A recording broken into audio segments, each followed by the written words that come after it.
Donc aujourd'hui, je vous présente l'avancée du travail de recherche de l'équipe sur l'Listeria monocytogenes et dans le lait humain et l'association avec la malnutrition aiguë sévère. Donc juste pour remettre dans le contexte, on travaille déjà, ça fait déjà quelques années sur la malnutrition et les microbiotes. On avait initialement trouvé qu'il y avait une déplétion qui prédominait sur les bactéries anaérobies associée à une altération du potentiel redox avec plutôt une oxydation de l'environnement digestif. On a ensuite observé dans le kwashiorkor qu'il y avait une augmentation des protéobactéries, des fusobactéries et des pathogènes. Et puis, c'est une étude qui était parallèle avec juste 10 femmes qui étaient allaitantes au Mali, en bonne santé. Et puis, en analysant les données, Amadou Togo, qui était l'étudiant qu'on encadrait avec M. Raoult, trouvait des Listeria monocytogenes, mais très très faibles. C'est-à-dire que dans les 10, il y avait 4, 14, 13, 7, 8 et 6 reads, c'est-à-dire 6 séquences, donc c'est extrêmement faible. Et habituellement, les filtres éliminent tout ce qui a moins de 20 reads. Donc normalement, on n'aurait même pas dû le voir. On s'est demandé, est-ce que c'était un artefact ou est-ce que c'était vrai ? Ensuite, vous verrez que ça a été confirmé par culture, donc on pense que c'est vrai. Et dans le même temps, il faisait une revue très systématique de la littérature où on avait trouvé qu'un seul cas, publié en 1988, où une maman avait transmis Listeria monocytogenes à son bébé et à ses chiots, puisqu'elle avait fait ses chiots. Ouais, ça ne s'invente pas. Et du coup, ça a permis de faire un Lancet. Donc, en comparant les laits, il avait beaucoup de colostrum, mais pas moins de lait que de colostrum. On a comparé les laits du Mali, les laits en France. Qu'est-ce qu'on a trouvé ? Donc, on a trouvé un enrichissement au Mali par rapport à la France en beaucoup de pathogènes. Donc, Rhanella aquatilis, je ne savais pas, mais c'est un pathogène aussi qui est connu. Hafnia alvei, Elizabethingia meningoseptica, Serratia marcescens, Enterobacter cloacae, et donc Listeria monocytogenes, qui était identifié ici par métagénomique comme étant enrichi dans le lait des femmes au Mali. On a ensuite cultivé, donc ici c'est l'arbre que vous voyez, c'est le dendrogramme qui est fait à partir des spectres Malditoff et qui clusterisé avec les Listeria. J'ai fait un zoom pour qu'on puisse voir un peu mieux.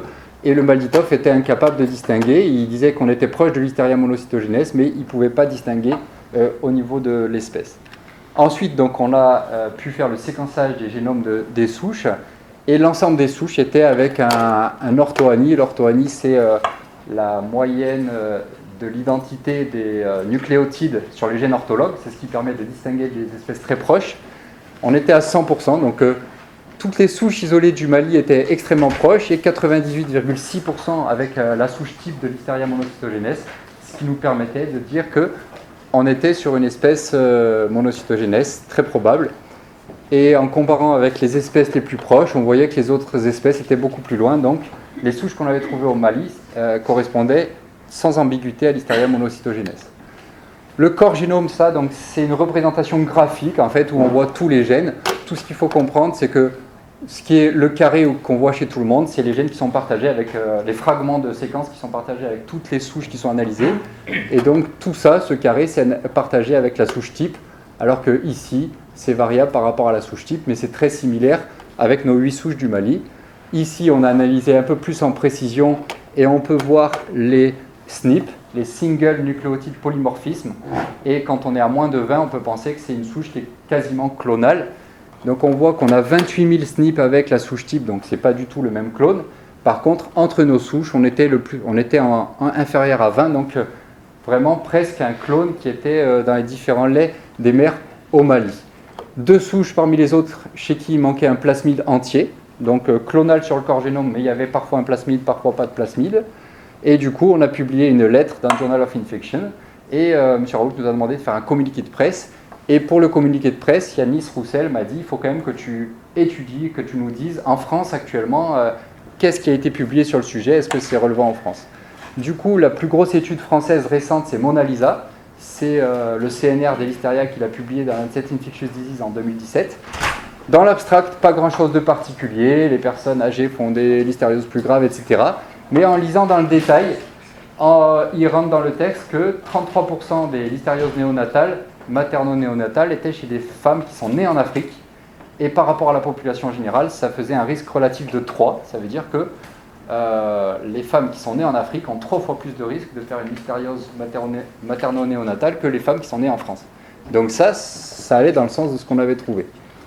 Mariam Assar, qui est une étudiante du Sénégal, qui est encadrée en co-tutelle avec Cheikh Sokna, avait monté une étude sur donc 2 sites au Sénégal, Dakar et Niara, 2 sites différents, avec l'idée c'était de faire des cas contrôle, malnutrition contre des enfants en bonne santé, et de collecter des échantillons à plusieurs sites anatomiques, pour voir si on retrouvait des microbes partagés, le lait des mamans, les selles des mamans, les urines des bébés et les selles des bébés.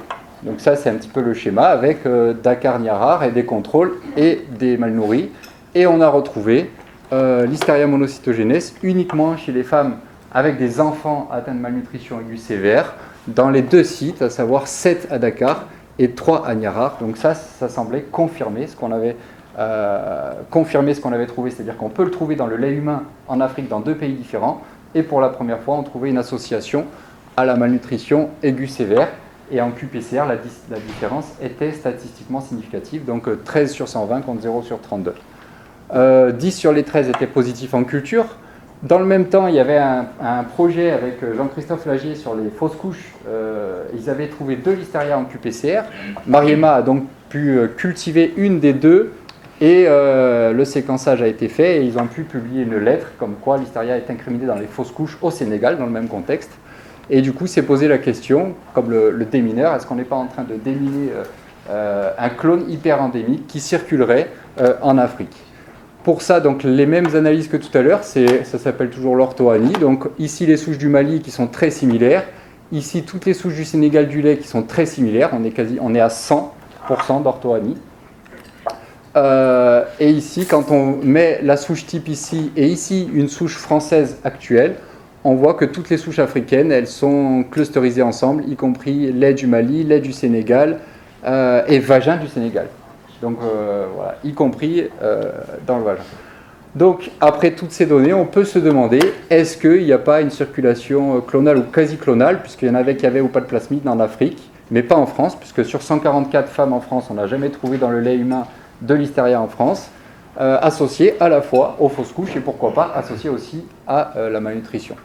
Ici, c'est toujours le pangénome comme tout à l'heure, où on voit qu'il y a une grosse différence entre toutes les souches africaines par rapport aux souches françaises, la souche type et une souche française actuelle, avec des petites différences entre les souches. Là, c'est un petit peu la même chose, quand même pour dire qu'on voit qu'il y a 2 souches qui n'ont pas de plasmide, donc ce n'est pas tout à fait les mêmes. Et ici encore, on voit que lait du Sénégal, elles sont très très proches. Il y a quand même des différences qui peuvent être en dehors du corps génome, donc, puisque sinon l'arbre devrait les mettre tout au même endroit. Donc elles sont peut-être quasi clonales. Tout ça, c'est 3 arguments différents, donc au Mali, au Sénégal, et puis les résultats de la cohorte Mona Lisa, qui font penser qu'il y a une circulation actuellement de Listeria monocytogenes en Afrique. Quelles sont les idées pour pouvoir éventuellement, si on pense que c'est pathogène, pouvoir lutter contre ça? Est-ce qu'il faut donner des antibiotiques à toutes les femmes qui allaitent en Afrique? Pourquoi pas regarder un petit peu dans ce qu'on avait déjà fait avec Amadou Togo sur une revue de la littérature, où on avait trouvé qu'en fait, qu'est-ce qui était associé à l'absence d'infection? C'était très souvent les bactéries lactiques avec les bifidobacterium et au lactobacillus. Ça, c'était juste une revue de la littérature sans données originales. Ça, c'était ces données. Donc, dans les données métagénomiques au Mali, du coup, ils trouvaient qu'en France, le lait des femmes françaises était enrichi en bactéries lactiques par rapport au lait des femmes qui allaitent au Mali, notamment les 3 lactobacillus, dont Lactobacillus reuteri, dont on sait qu'il produit la reutérine qui est très efficace comme bactériocine, et Bifidobacterium longum, dont on a déjà publié que c'est le probiotique maternel par excellence, puisque c'est lui qui est associé à l'absence de malnutrition. Ici, des résultats originaux de Mariam Assar, qui a fait la culture sur le lait, donc c'est des résultats préliminaires. Elle prend des femmes qui allaitent avec un enfant mal nourri, un enfant en bonne santé, de même âge, et sur la première paire qu'elle a analysée, et à mon avis c'est pas un hasard, Bifidobacterium longum qui est identifié uniquement chez le contrôle, et à l'inverse un PIO qui est identifié uniquement chez le mal nourri, et le PIO a déjà été associé à la malnutrition dans les années 70 sur des cultures de duodénum. Dans les urines, puisque du coup c'était multisite, et là, est-ce que c'est un hasard? Encore une fois, on ne pense pas. Aucun bifidobacterium dans les urines des enfants avec une malnutrition, alors que quasiment tous les enfants en bonne santé avaient au moins une espèce de bifidobacterium dans les urines. Donc il y a très probablement une connexion entre les différents microbiotes. Et ça, Jean-Christophe et M. Raoult ont une publication qui est en cours sur le fait que les probiotiques qu'on avale par la bouche puissent se retrouver tels quels dans les urines. Donc on pense qu'il y a une connexion entre les différents probiotiques. Ici, donc, il n'y avait aucun bifido chez les mal nourris. Donc la valeur prédictive de malnutrition, elle est de 0%. Si vous avez un bifido dans les urines, vous avez 0% de chance d'être mal nourri. Là, pour les lactobacillus, c'était un petit peu moins clair, puisqu'on pouvait retrouver des lactobacillus chez les enfants avec une malnutrition aiguë sévère. Et ça colle avec l'histoire de l'anaérobiose, puisqu'on sait que les bifidos sont anaérobies strictes, alors que les lactobacillus, habituellement, peuvent tolérer de l'oxygène. Enfin, donc on pense que les probiotiques pourraient disséminer dans plusieurs niches humaines. Ils pourraient avoir un effet bénéfique non spécifique sur plusieurs pathogènes et dans plusieurs sites différents. Donc, et dans la littérature, on a retrouvé finalement, au tout départ, c'était Elie Metchnikov qui avait commencé à parler de ça. Et dans son livre qui avait été publié en 1907 ou 1908, il montrait qu'il y avait des microbes qui pouvaient produire des substances qui aboutissaient à une auto-intoxication, auto-infection. Et à l'inverse, il avait montré que les ferments lactiques pouvaient avoir un effet bénéfique. Donc ce n'est pas nouveau que les bactéries lactiques puissent avoir un effet bénéfique. En refaisant un petit peu la biblio, donc Wikipédia, on se rend compte que Danone, en fait, ça a été au tout départ, en 1919, Isaac Carrasco, qui a été confronté à beaucoup d'enfants qui souffraient de troubles intestinaux, mauvaises conditions d'hygiène, chaleur, et il était, semble-t-il, originaire de Thessalonique, où là-bas il y avait beaucoup de yaourts, et c'est suite à ça qu'il avait demandé à l'Institut Pasteur, c'est l'Institut Pasteur qui avait fourni les souches, et c'est comme ça qu'il a vendu ses premiers yaourts, donc Danone, tout est parti dans le même contexte. Et exactement à la même période, au Japon, c'est Minoru Shirota, donc 1920, pareil, qui avait été confronté à des épidémies de typhoïde et qui avait mis au point une souche de Lactobacillus casei qui a été commercialisée sur le plan international. Donc en résumé, les probiotiques lactiques pourraient prévenir éventuellement la malnutrition aiguë sévère et les fausses couches en Afrique. Et donc en 1919, c'est l'Institut Pasteur qui fournissait les souches. Est-ce qu'en 2020, c'est l'IHU Méditerranée Infection qui va fournir les souches ?